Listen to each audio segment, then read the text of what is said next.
Et merci à tous de nous avoir rejoints donc en live depuis Quai du Polar avec Bipolar. On continue nos interviews d'auteurs et d'autrices qui nous ont intéressés et passionnés cette année. J'ai le plaisir de recevoir avec moi Claire Favant pour La chair de sa chair. Bonjour. Voilà, c'est publié chez HarperCollins Noir, ça vient de sortir. C'est un roman autour notamment d'une mère de famille, Moira O'Donnell. Est-ce que vous pouvez nous la présenter? Comment est-ce qu'elle est née dans votre esprit, cette mère de famille? Alors Moira, c'est une jeune femme en fait qui est issue d'une famille nombreuse. Sa mère a autant de conjoints que d'enfants presque dans son passé. Elle a besoin d'exister au travers du regard des hommes. Et donc Moira, qui est l'aînée, en fait, s'est retrouvée, alors je l'appelle comme ça dans le livre, mais parce que bon, c'est vrai, en fait, elle s'est retrouvée boniche en chef, c'est-à-dire obligée à la fois de suppléer aux fonctions de sa mère, et puis parfois de protéger ses frères et sœurs des beaux-pères indélicats, comme ça peut arriver très souvent. Et donc, du coup, c'est déjà une survivante dès sa jeunesse, et malgré toutes les promesses qu'elle a pu se faire, de ne pas copier le modèle de sa mère, mais finalement, c'est plus fort qu'elle, quoi. Elle a besoin, elle aussi, d'exister au travers du regard des hommes. Et très jeune, elle se retrouve enceinte. Et donc son premier garçon, Peter, en fait, qu'elle a appelé comme ça en référence à Peter Pan, puisque pour elle, ça a mis fin à son enfance. Elle se retrouve maquée avec un homme qui là-bas, qui est un vrai voyou. Et donc, finalement, elle n'a jamais pu vivre. Et dès qu'elle a l'opportunité de profiter un petit peu, même dans un contexte qui est dramatique, mais finalement, son envie de vivre est plus forte que tout, sa résilience est plus forte que tout. Et puis, elle a vraiment besoin de compenser tout ce qu'elle n'a pas pu vivre quand elle était jeune. Ça en fait un personnage à la fois un petit peu égoïste par moment et en même temps qui assume ses responsabilités, mais avec cette envie de vivre désespérée. Ouais, c'est-à-dire que le contexte fait qu'on pourrait sombrer un peu dans le pathos, il lui arrive malheur sur malheur, mais en même temps c'est une vraie battante, quoi. C'est un caractère qui avance. Tout à fait, parce que du coup, elle se retrouve maman solo avec 3 enfants quasiment dès le début du livre. Et puis, sa petite dernière est malade, donc en fait, elle n'a pas le choix. Aux États-Unis, si on n'a pas un bon métier avec une bonne couverture sociale, la vie est très compliquée. C'est-à-dire que les dettes s'accumulent assez facilement. Et elle, pour pouvoir à la fois payer ses dettes et faire survivre ses enfants, les nourrir, les habiller, etc. Mais elle est obligée de cumuler les emplois, elle n'a pas le choix. Et donc oui, c'est une battante parce que de toute façon, en gros, elle est en mode survie, quoi. C'est-à-dire, elle a vraiment pas le choix. Il faut continuer parce que il faut payer, il faut nourrir, voilà. Est-ce qu'il lui arrive tout ça est-ce que vous lui avez fait arriver un petit peu tout ça parce que ça relève ou ça révèle encore mieux son caractère de battante? Oui, je dirais que oui, je la voulais comme ça, je la voulais forte et fragile à la fois sur d'autres sujets, c'est-à-dire que voilà, cette part d'égoïsme qui fait que la vie prend le dessus sur tout, même dans des moments improbables. Et puis, vraiment, ce qui m'intéressait plus, c'était cette capacité de résilience, en fait. C'est vraiment ce fait de dire, de toute façon, en mode survie, on rentre en mode, il faut continuer, quoi. Il faut y aller. Et alors, c'est une battante, oui, mais dans ce sens-là, c'est-à-dire, c'est vraiment le mode, j'ai pas le choix, il faut que j'aille à la phase suivante, que j'aille à demain, et puis voilà. Vos romans, souvent, sont taxés d'un peu psychologique, hein, en tout cas. Les retours, c'est beaucoup les personnages très bien construits, la psychologie très bien construite. Comment, je vous fais plein de compliments, mais ils sont vrais. Comment est-ce que justement vous les construisez? Est-ce que c'est des gens, vous faites des fiches, vous imaginez tout ce qui peut leur arriver? D'autres auteurs nous disent qu'ils ont des bibles complètement sur leurs romans avant d'attaquer. Comment est-ce que vous faites? Oui, bah, j'ai aussi, alors peut-être pas de 200 ou 300 pages comme Bernard disait tout à l'heure. Moi, je suis plutôt sur un passage détaillé où je sais comment ils sont physiquement, et après, moralement, je les cerne plutôt dans ma tête. C'est-à-dire que au fur et à mesure que je construis mon intrigue, je sais exactement comment ils vont réagir, à quel moment, et c'est en écrivant après que je peaufine le caractère, quitte à parfois modifier des choses pour que la réaction soit plus adaptée. Mais voilà, effectivement, c'est des personnages qui sont créés d'avance. Alors pour elle, pour tous les autres du livre, des gens comme Bruce, par exemple, pareil, qui a été pensé longtemps en amont et ou avec une famille compliquée aussi pour pouvoir lui donner toute sa profondeur. Et du coup, quel est votre rapport à vos personnages, vous, leurs créatrices? Ils vivent dans ma tête, on va dire, le temps du roman, voire même pour certains de ce roman-là un peu plus longtemps. Ils se sont accrochés en disant faut une suite. Et puis d'autres, après, en règle générale, moi j'estime que je les amène jusqu'à la fin du livre au point où moi je voulais les amener et où là je peux les laisser partir en fait. Bon, c'est bizarre, mais c'est comme ça. Et du coup, après, je les ai amenés à un moment où soit, certains sont plus là, soit d'autres sont encore là et peuvent voler de leurs propres ailes. Et là, ils sortent de ma tête. Enfin bon, je les oublie jamais totalement. J'ai quand même vécu avec eux pendant pas mal de temps, mais voilà, ça fait partie du processus, en fait, oui, avec... je vais dire à la fin de l'écriture d'un livre, une phase, on va dire, presque de dépression postpartum, à chaque fois une retombée d'hormones, une chute d'hormones avec toute la phase de chute de morale qui accompagne le processus. Votre intrigue est aux États-Unis, hein, mais on se dit qu'elle aurait pu être aussi en France. Pourquoi ce choix du pays spécifiquement et pourquoi justement c'est pas en France et aux États-Unis? Alors bon, déjà parce que de toute façon je préfère écrire aux États-Unis parce que, alors là celui-là non, mais comme j'ai souvent des tueurs en série, je préfère le situer là-bas pour une histoire d'espace, de logistique par rapport à mes intrigues. Et puis sur ce livre en particulier, il y avait un point de la législation américaine qui s'inscrit totalement dans mon intrigue et qui était vraiment crucial en fait à l'attention du livre. Et donc voilà, j'avais besoin que ça se situe là-bas et dans cet état en particulier, puisque là j'avais quand même le cadre qui était intéressant, ne serait-ce que géographique par rapport à certains points, certains lieux du livre. Ça veut dire que vous voyagez directement là-bas ou c'est plutôt par carte avec de la documentation ou comment vous préparez ça? Non, je suis plutôt moi sur carte. Là, disons que j'avais trouvé j'en parle dans le livre, un fait divers qui m'a permis de localiser l'intrigue avec les bonnes lois, enfin puisque chaque État aux États-Unis a des lois différentes. Donc là, ça me permettait vraiment de savoir que ce que j'allais raconter était possible. Et puis après, je me renseigne, je cherche, je visite, je vais jusqu'au parking tant que c'est possible avec Google Maps, enfin voilà, des choses comme ça, quoi. Et puis après, ça m'est arrivé d'aller sur des agences immobilières américaines pour visiter des maisons, pour voir un petit peu ce qui change par rapport à nous. Et puis après, je m'appuie quand même beaucoup sur l'imaginaire collectif qu'on a des États-Unis, c'est-à-dire on a quand même tous plus ou moins regardé des séries américaines, et puis je m'appuie beaucoup sur cette culture commune en fait. Un petit mot, je reviens un petit peu sur vos personnages. Je pense au héros de Inexorable, de Owen dans Les Cicatrices. Vous leur épargnez pas grand-chose. Alors, il y a un auteur qui s'appelle Orson Scott Card qui dit « Sans grand drame, pas de grandes histoires ». Est-ce que c'est aussi un petit peu votre leitmotiv? Alors, moi, c'est-à-dire que si j'ai une histoire à raconter,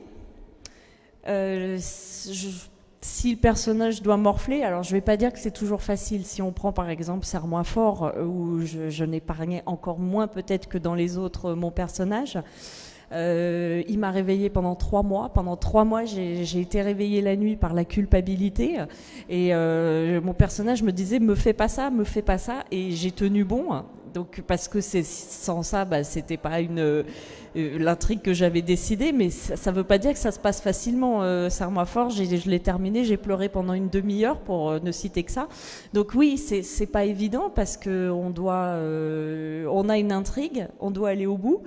Et puis il y a des passages qui font mal évidemment, et donc mais moi je ne recule pas. Voilà, si je veux aller quelque part et que le lecteur vienne avec moi, bah j'y vais quoi. Et justement, quels sont les retours des lecteurs et des lectrices par rapport à vos romans? Qu'est-ce qui vous marque le plus?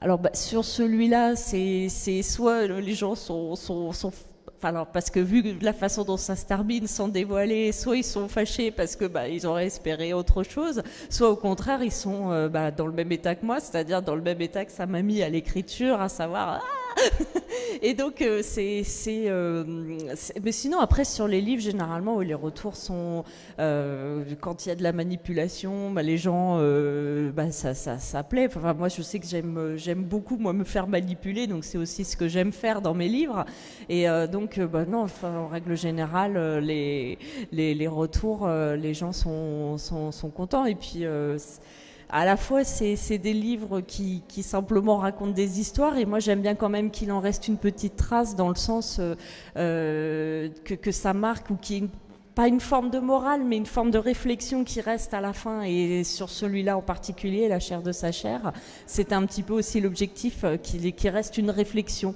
Peut-être pas sur ce qui se passe en France, mais qu'il reste quelque chose, une trace. Qu'est-ce que vous aimeriez justement qu'ils en gardent, vos lecteurs et vos lectrices? Cette réflexion, des émotions, une belle aventure?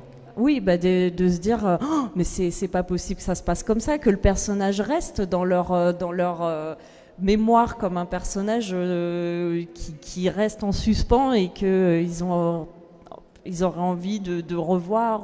Alors c'est pas prévu pour l'instant une suite, parce que malheureusement j'avais une partie de l'intrigue, mais pas l'arc narratif d'un personnage très important. Mais bon, ça veut pas dire que ça n'arrivera pas plus tard, mais voilà, c'est qu'il en reste une trace, ouais, et puis peut-être de se dire mais c'est pas possible que ça se passe vraiment comme ça dans un pays civilisé, quoi. Et tout à l'heure, vous me disiez que vous aviez été voir un autre type de lectorat, lecteurs et lectrices également, dans une prison cet après-midi. Alors hier, oui. Hier, pardon. Comment ça s'est passé? Alors du coup, c'est vrai que par rapport à Bernard qui a rencontré des lecteurs qui avaient lu son livre, moi, en fait, le travail avait été assez différent, c'est-à-dire que eux avaient fait une activité de création, en fait, c'est-à-dire que l'enseignant et puis l'animateur leur avait proposé un scénario d'abord à trous, donc où ils avaient dû compléter d'abord des dialogues, des choses comme ça, et puis petit à petit de les lâcher dans le vide et de leur dire c'est vous qui finissez l'histoire. Et c'était assez impressionnant de voir que finalement, en fonction des individus et de leur vécu, je pense, il y avait autant de fins qu'il y avait d'individus, et c'était à la fois touchant, c'était vraiment on voit qu'ils avaient mis vraiment leur trip dans ce travail, et du coup c'était un joli partage aussi, mais finalement pas sur mon travail mais sur le leur, et c'était vraiment très intéressant, et puis beaucoup d'échanges, et puis moi j'ai eu l'impression que ouais, ça se passait très bien, et que du coup ils étaient contents d'avoir pu partager ce qu'ils avaient produit, et c'était vraiment très intéressant. La chair de sa chair vient de sortir il y a quelques semaines, hein. Ça se compte encore en semaines à ce niveau-là. Quel recul vous avez, parce que vous l'avez rendu à votre éditeur quelques mois avant qu'il parte en impression. Comment est-ce que vous voyez ce roman maintenant, aujourd'hui, début juillet?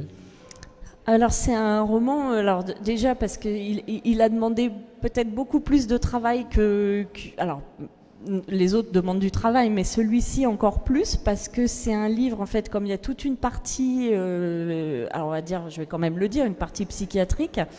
En fait, pour la première fois, j'ai demandé l'aide d'une psychiatre pour qu'elle relise un petit peu ce que j'avais fait.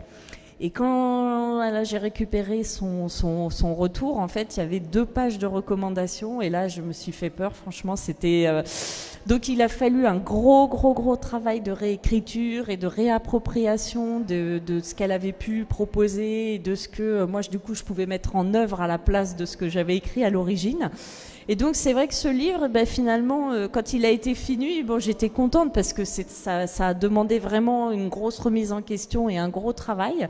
Mais après, bah, c'est comme d'habitude, c'est-à-dire une fois qu'on le remet, bah, ça y est, il est plus entre nos mains, il est entre les mains des autres, que ce soit l'éditeur, le lecteur. Et puis après, bah, c'est sa vie à lui. Je dirais, moi, j'ai fait mon travail. Maintenant, je peux le partager de nouveau en salon. Mais ma part de travail, je dirais, maintenant, c'est à lui de faire le sien et d'aller face aux lecteurs et puis de les convaincre. Ça, c'est une angoisse pour vous, le fait que d'autres puissent lire ce que vous avez écrit, sur quoi vous avez travaillé pendant des mois? Non, pas particulièrement, parce que si on fait la démarche de vouloir être publié, on sait forcément qu'on va être lu, donc en fait ça fait partie du deal quelque part. Donc c'est vrai que ça fait partie, on sait qu'il va être partagé, qu'il va être lu, qu'il va être aimé, qu'il va être pas aimé. Enfin, c'est le jeu, je dirais. De toute façon, une fois qu'on est dans la dynamique de publication, on sait que de toute façon, on n'y échappe pas et qu'on n'échappe pas au regard et puis à l'avis aussi des autres, tout simplement. On est à Quai du Polar, vous allez rencontrer des lecteurs et des lectrices. Ils vont tous et toutes vous poser la question, sur quoi vous travaillez maintenant? Eh ben c'est pas bien, mais avec le confinement, je travaille pas pour le moment parce qu'en fait j'ai eu un gros coup de mou en fait d'avoir besoin de revivre un petit peu, tout simplement pour avoir envie de nouveau, parce que quand vous êtes chez vous en télétravail, vous arrive plus rien quoi, et c'est vraiment je dirais presque destructeur en fait. Et du coup là je suis contente de pouvoir revivre à nouveau des choses pour récupérer en fait cette envie, cette dynamique, et puis même tout simplement de redevenir auteur. Ça redonne envie d'écrire en tant qu'auteur aussi, pas seulement au salon, mais ça fait partie d'un tout. Et il y a eu un moment pénible et voilà, ça y est, j'en sors. Eh bien très bien, merci beaucoup Claire Favron d'avoir été avec nous. Alors, puisque nous sommes en direct sur les réseaux sociaux, on a une question de quelqu'un, Jessica. Bonjour Claire Favron. Bonjour. Alors, vous avez justement mentionné la documentation autour de vos polars et justement, nous avons une question d'une autrice, d'une lectrice, donc qui te demande en fait si vous vous inspirez également de votre cercle, de la vie familiale, de vos cercles d'amis pour créer vos personnages.